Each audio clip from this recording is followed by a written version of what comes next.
Oras na naman mga idol para ibigay sa inyo kung ano ang lagay ng ating dolyares ngayon. Ngimbato, ano bimaba, nag-up and down. Ano ba, idol? Foreign exchange rate. Sukat dolyar tayo doon mga idol. Nangatulad ta. Ngimbato basit. Ang ating dollar rate today is 58 pesos and 14 centavos.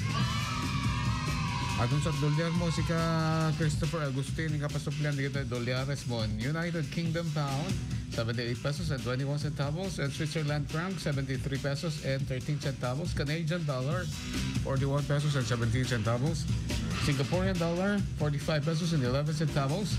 And European Monetary Union or Euro money, it's 68 pesos and 25 centavos. FYI, only on I. Ilocano.